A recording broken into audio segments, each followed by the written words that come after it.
ቤተ ሳማቲ ተብላ የምትጠራው በቅርቡ በአርኪኦሎጂስት የተገኘችው ከተማ የአክሱም ስልጣኔ እኛ ከምናውቀው በላይ ረጅም ዘመን እንደነበረው የሚያረጋግጥ ትልቅ ግኝት። ለዚህ ቪዲዮ ለዘመናት በአፈር ተቀብራ የቆየች የታሪክ ምሁራንን ግምት የቀየረች እና የአክሱም ታላቅነት በድጋሚ ያበሰረች ከተማ ተገኘች። ስሟ ቤተ ሳማቲ ይባላል። ይህች ከተማ ለ1400 ዓመታት ያህል ተሰውራ ከቆየች በኋላ በቅርቡ በቁፋሮ የወጣችው እውነተኛ የታሪክ ማህደር ነች። አክሱም ከመመስረቷ በፊት የነበረችና አክሱም ከወደቀችም በኋላ ለዘመናት የጸናች ይህች ከተማ ምን ሚስጥራትን ይዛ ይሆን? ዛሬ በዓለም አቀፍ የሳይንስ መጽሔቶች መነጋገሪያ የሆነችው የቤተ ሳማቲን እውነተኛ ታሪክ እንመረምራለን።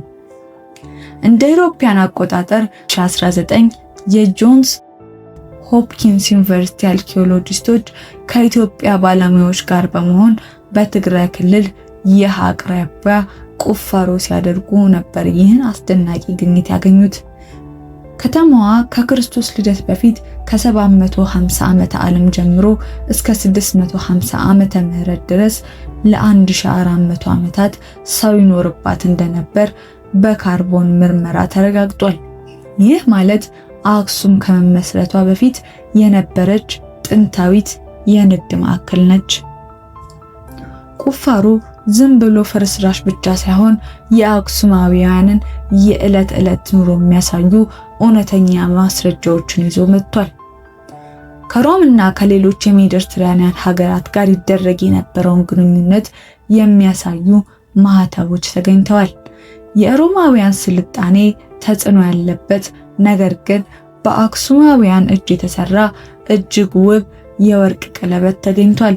በአፍሪካ ውስጥ ካሉ እጅግ ጥንታዊ የክርስትና አምልኮ ስፍራዎች አንዱ የሆነው ትልቅ ሕንጻ ፍርስራሽም ተገኝቷል። ቤተ ሳማቲ የተገኘችው አክሱም በወደቀችበት ወቅት ስልጣኔው ሙሉ በሙሉ እንዳልጠፋ ለማረጋገጥ ነው።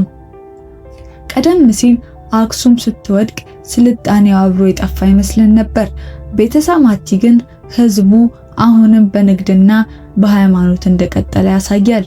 ይህ ግኝት የኢትዮጵያን የታሪክ ዘመን ይበልጥ ወደ ኋላ ይስበዋል።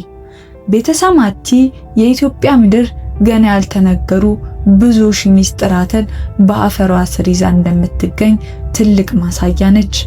እያንዳንዱ ቁፋሮ፣ እያንዳንዱ የተገኘ ቅርስ የዓለምን ታሪክ እየቀየረ ነው። እኛ ኢትዮጵያውያን የዚህ ታላቅ ታሪክ ወራሾች ነን። ይህ ታሪክ ጠብቆ ማቆየትና ለዓለም ማስተዋወቅ የሁላችንም ድርሻ ነው። እናንተስ በሚቀጥለው ቪዲዮ ስለ የትኛው ጥንታዊ የኢትዮጵያ ከተማ እንድንሰራ ትፈልጋላችሁ? ስለ ይሃ ወይንስ ስለ አዶኒስ የጠፋ ወደብ? ኮሜንት ላይ ጻፉልን። ቪዲዮ መረጃ ሰጪ ሆኖ ካገኛችሁት ሰብስክራይብ በማድረግ ቤተሰብ ይሁኑ። ለዛሬው አመሰግናለሁ። ሰላም ቆዩን።